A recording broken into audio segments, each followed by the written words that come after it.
آره داشتم میگفتم این خارجی ها خیلی کارشون درسته که خارج راسون دادن. منم میخوام درسمو بخونم، سیکلمو که گرفتم میام خواستگاری محصل میبرمت خارج.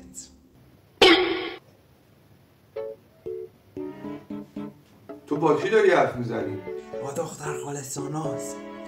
ساناز من بعداً بهت زنگ میزنم ببینم این چی میگه. خداحافظ. چی میگی تو؟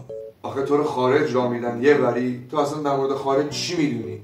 خیلی چیزا. دایی دخترمه پسر همسایه‌مون کانادا زندگی میکنه، به خاطر همین پسر همسایه‌مون کانادا رو این کف دستش بلده. تازه میگه آدمای قوی خارج رو اداره میکنن. یه کت و کلفت خارجی نام ببر. همین آرنولد که با هادی سوپان ما مکس گرفته بود، پسر همسایه‌مون میگه رئیس کالیفرنیاست. کالیفرنیا؟ تازه خودم دیدم توی یکی از فیلماش تنهایی زد همه رو لط و پار کرد. بعدش هم با اون دختره رفتن تو اتاق. بعدش هم البته من اون صحنه‌های بی‌ادبیش رو ندیدم، ولی دیدم چقدر زور داشت. اگه داداش منی که داری زر میزنی، ولی حالا اشکال نداره ادامه بده. اما تو ایران هر آدم لاغر مردنی رو میذارن مدیر سه، مثل مدیر مهد کودک ما آقای چوپانی.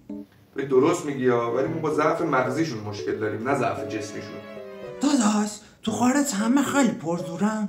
آره دیگه، مگه برجاشون رو ندیدی چقدر بلنده؟ چه ربطی داره؟ خب یکی باید اون پایین باشه بتونه آجر رو اونقدر بندازه بالا. داداش یعنی تو خارج رفتی؟ حالا حتما لازم نیست بری خارج، همینجا ماهواره داره، بذار نگاه کن. آره خب ولی همه سباکا که قفله. راست میگی، قفل کردم. این خارجی ها مثل ما نیستن، خیلی مهربونن، یک بوس و بغل از اینجور چیزا دارن.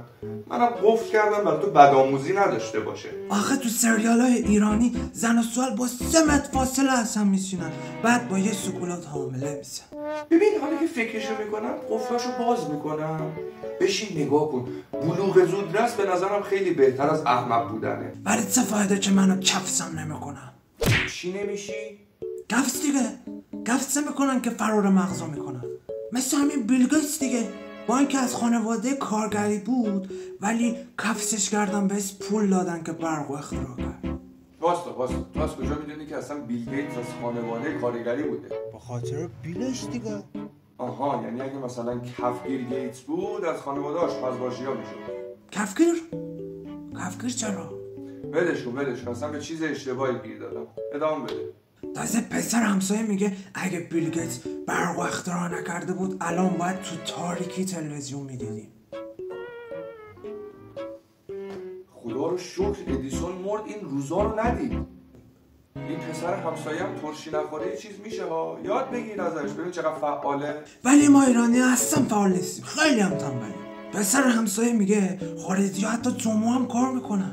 خب نه ببین اونا به جای جمعه یک شنبه شون تعطیله. مگه اونا اسکلن وسط هفته رو تعطیل کردن؟ یک شنبه که اصلا وسط هفته نیست، بعدش هم مکشو بدونم. نمیدونی؟ حق داره بابا بهت میگه به خر گفتی ذکر. میام یه جوری میزنم صدا لوله پولیکا بدی.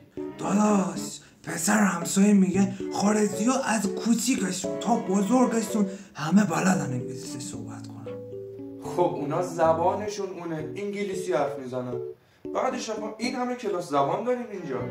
آره ولی بلد نیستن یه جمله ساده مثل I live you بگن. I live you؟ لیو می تا نزدم پارت نکردم. لیو می. برو بابا تو که انگلیسی بلد نیستی حرف نزن. اصلا fuck me من رفتم.